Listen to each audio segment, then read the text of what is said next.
Hello and welcome to Indian Standard Time. I'm Siddharth Varadarajan.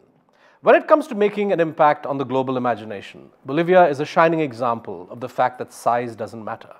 This small country of 10 million people, landlocked, surrounded by Brazil, Peru, Chile, Argentina, and Paraguay, has been ruled by President Evo Morales since 2006.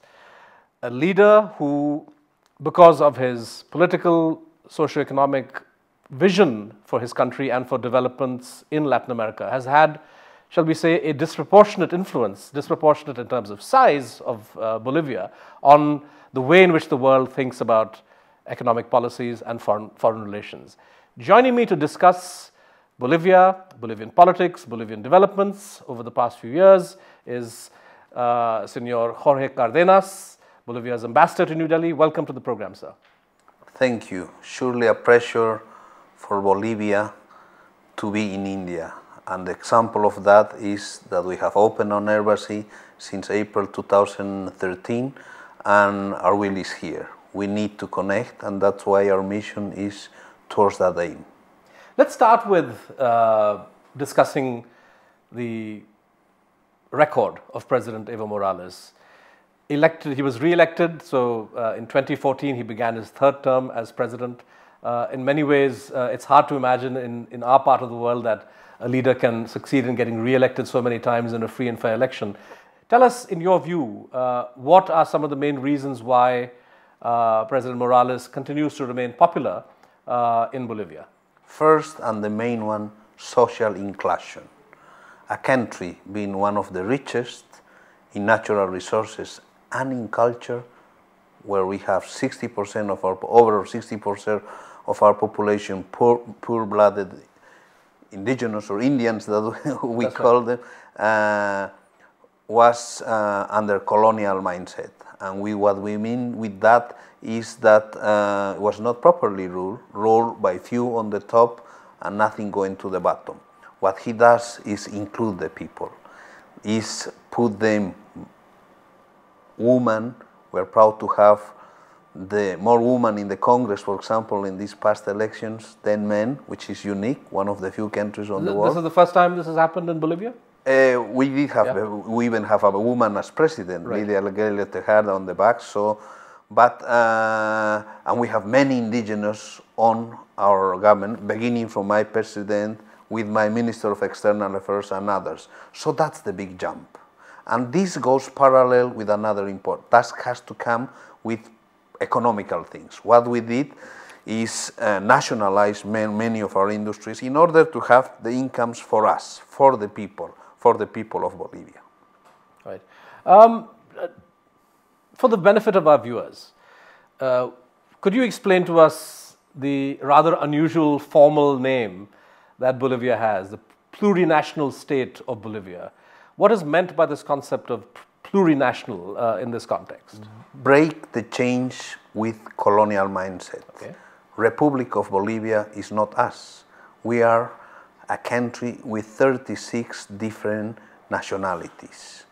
Therefore, in order to have respect to each of them, we change the name, and it's Plurinational State. It represents the pluriculturality of our people inside the country, beginning with our name. When you say 36 nationalities, these are indigenous nationalities or including immigrants and so on?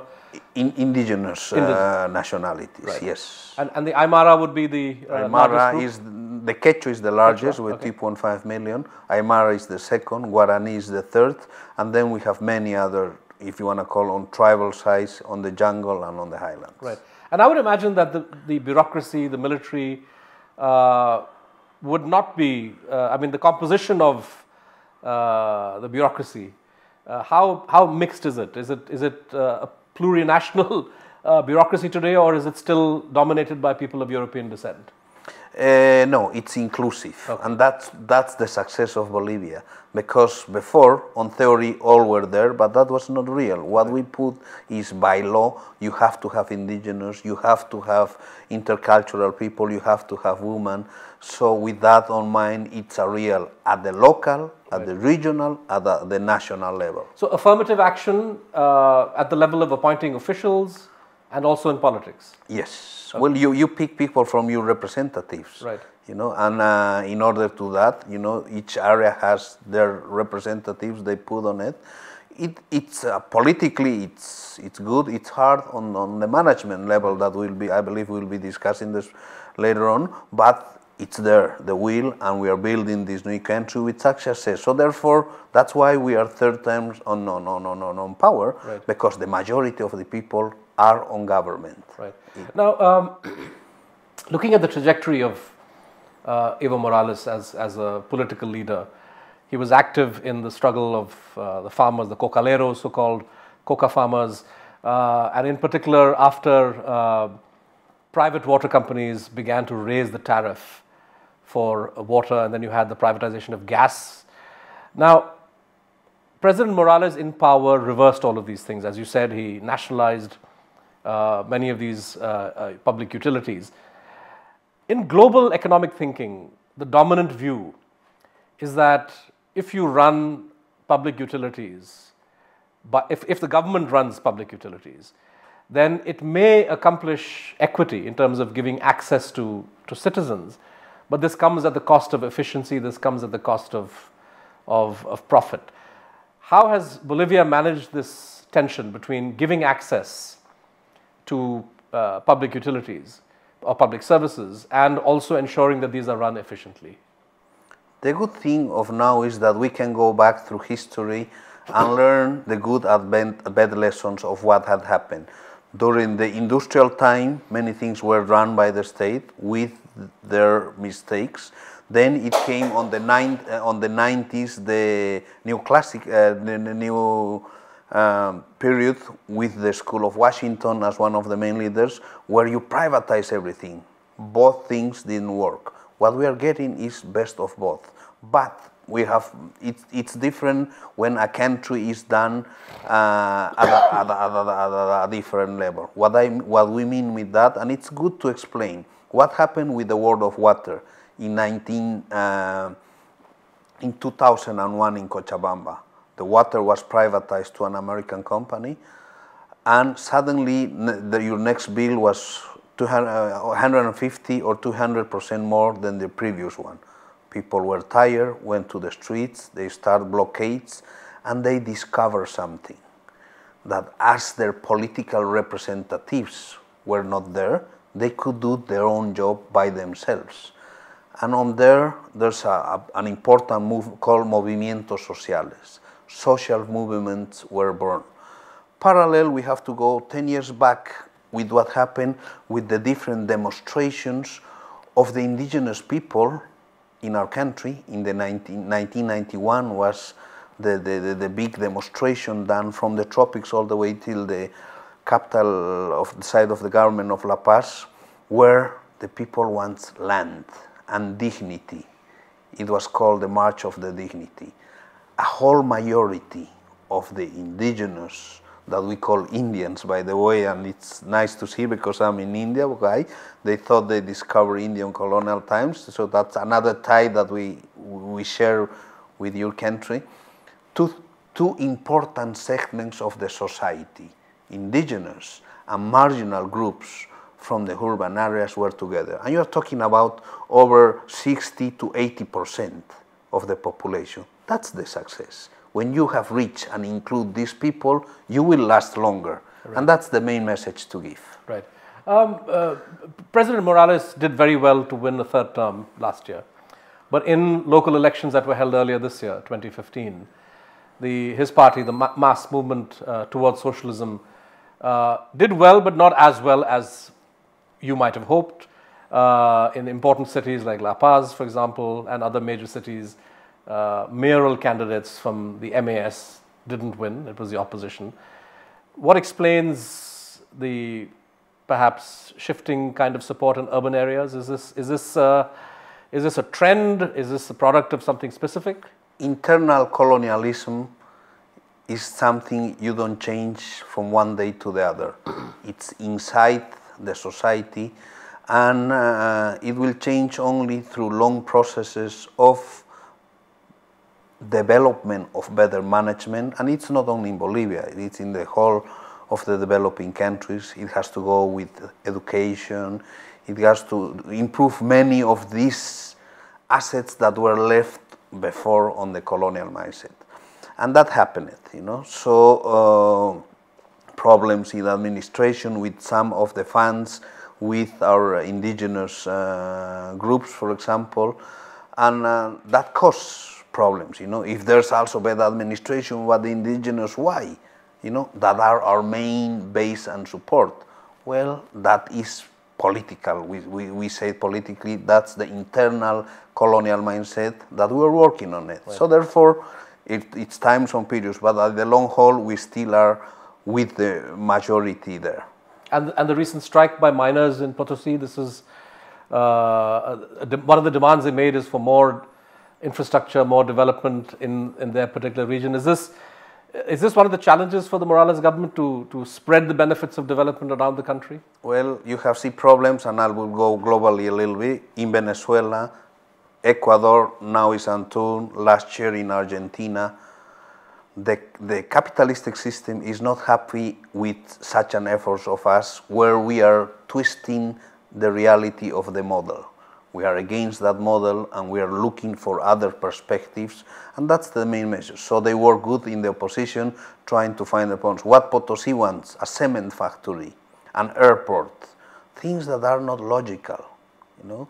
There could be other assets. We are developing the Uyuni sulfides that I was explaining to you, the largest lithium reserve on earth, for example. Over there we have Sumitomo from Japan, in one of the largest copper mines of the world. Some of the issues were, let's nationalize Sumitomo. Of course, the government there says, no, we need private investment in companies such as Sumitomo. Therefore, no, we'll respect that. Again, it's run by the opposition, that it's logical. I mean, that's part of the game of politics, right. But we'll go through. Right. On that note, we'll take a short break. Do keep watching Indian Standard Time. Welcome back to IST. I'm interviewing Senor Jorge Cardenas, the ambassador of Bolivia to India, and we've been discussing the accomplishments and challenges that the Evo Morales government in Bolivia faces. Mr. Ambassador, there's been a controversy in the last couple of years triggered by the government's decision to open up the national parks of Bolivia to exploration of oil and gas. And the reason there's been a controversy is because President Morales is seen as one of those personalities globally who has been a strong campaigner for environmentalism and for upkeep of Mother Earth, Pachamama, to use the Bolivian phrase. How does Bolivia plan to balance the ecological requirements or the ecological factors in the country with the need to get access to oil and gas for the country's development? The percentage affected on the parks will be less than, at the most, 5%. So keeping 95% of one of the most pristine areas in the mountains of the Andes or at the Amazon, it's of course still our main task. But our country needs development, and development doesn't go alone only with protection. Therefore, we have to open more our minds. You know, the whole world did. You know, now they're claiming on us, developing countries, that we need to use some of these resources in order to improve our development, and that's our main phrase. So we'll be using enough in order to go. We just found another reserve, to give you an example, a month ago, that will increase our level of gas, where we are one of the richest after Venezuela in that resource. So with that on mind, we still defend. We are more than ever taking care all the steps, because right now technology has advanced a lot. So using proper technologies, having the aim that we had before, will continue. And of course, most of the reserves are still protected, and it's one of the things we want to continue doing. And Bolivia has a fairly good record in terms of reforestation. Well, we have good management. Right. The main thing, 10 million people. You know, I mean, we don't affect because naturally, you know, we have a large land, you know, 1.1 million square kilometers of land. Right. So there are other analyses you have to do why that things are not so best, you know. Actually, it's not a demographic pressure as Asia has, to give an example. Right. President Morales has been a central figure in the efforts that we've seen in Latin America over the last decade for greater regional integration. And we've seen great steps taken at different levels within different organizations. There's been talk of the ALBA and UNASUR and now, of course, CELAC. Do you, how important is regional integration for Bolivia, and what do you think are the main challenges that this process faces? It's a political aim. Alone, we cannot reach or advance as much as we want. So we had the support in the particular case of us, of Venezuela with Chavez at the beginning, with Cuba with all the healthcare and educational support, and that's how we advance. We advance getting together with same philosophy.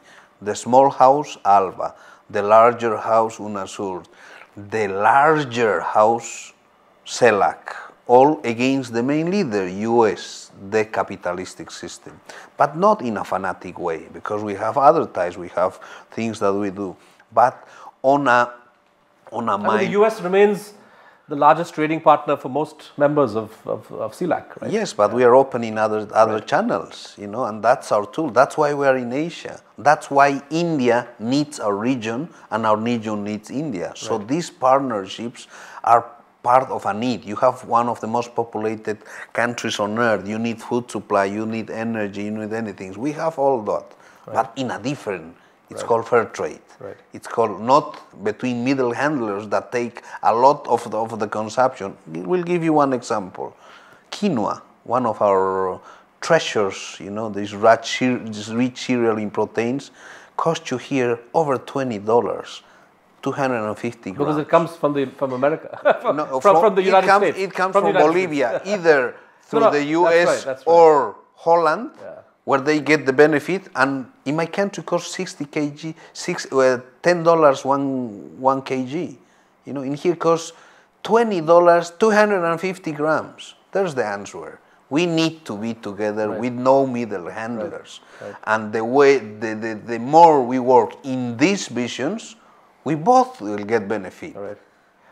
In 2005, I think, when the Jindals tried to, or they signed a contract to set up a steel factory in, or iron ore development, the El Maton project in Bolivia, there was a lot of optimism that these two countries, despite the great distance, are finally going to engage in serious economic cooperation. And this was, in fact, heralded by many as a good example of South-South cooperation. However, the project didn't take off, the Jindals are out.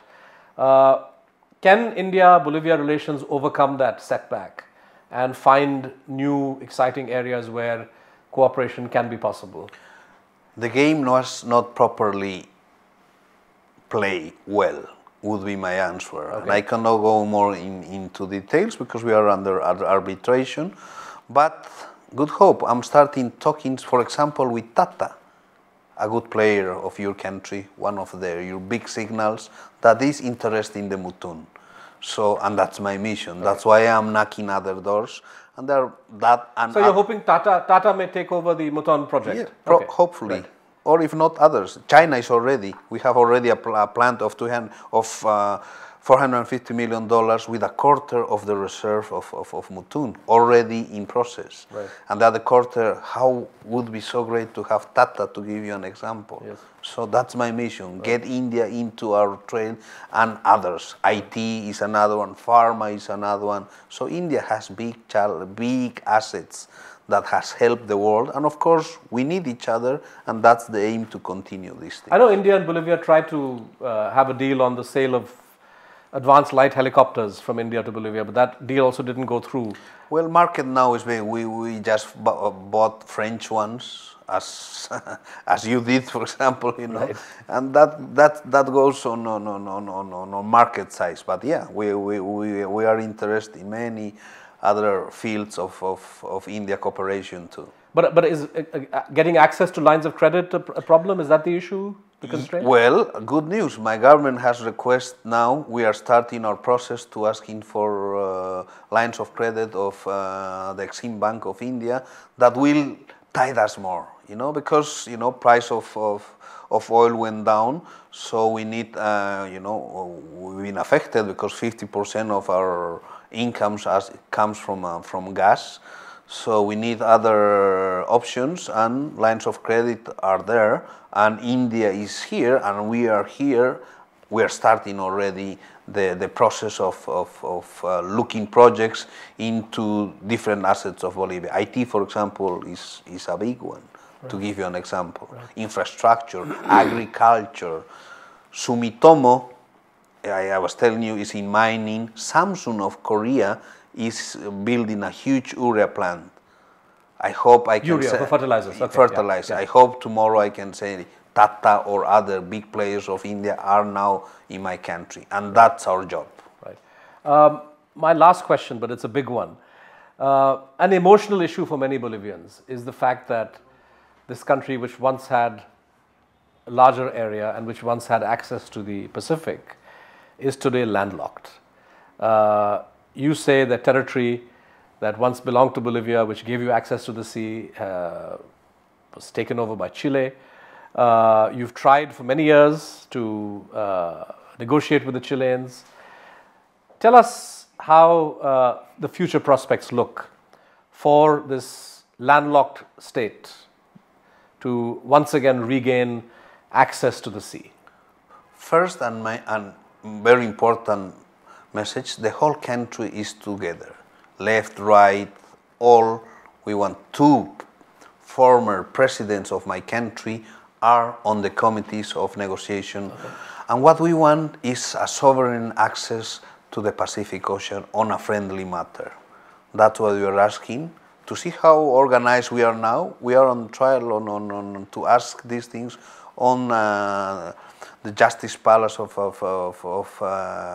The Hague in the Netherlands. So there's arbitration now before the International Court of Justice. Yes, okay. And we are claiming, and we just have an ad of Pope Francis that was in Bolivia towards the issue, and many important leaders in the world have given us our support. So both Chile and Bolivia will accept the compulsory jurisdiction. What the decision will be binding, whatever the ICJ decides? Yes, is that the commitment? And again, it has to be done on a friendly way, because that's our way of doing it. We are not asking for any other issue. We want to have access of the Pacific Ocean again. And now that both Chile and Bolivia and also Peru, these three neighboring countries have governments that share a certain common approach towards political and social issues. Does this make a negotiated solution to the question of access to the sea more easy? We just had a bilateral meeting with Peru last month at the highest level, president and whole ministerial team, and we got the support of Peru.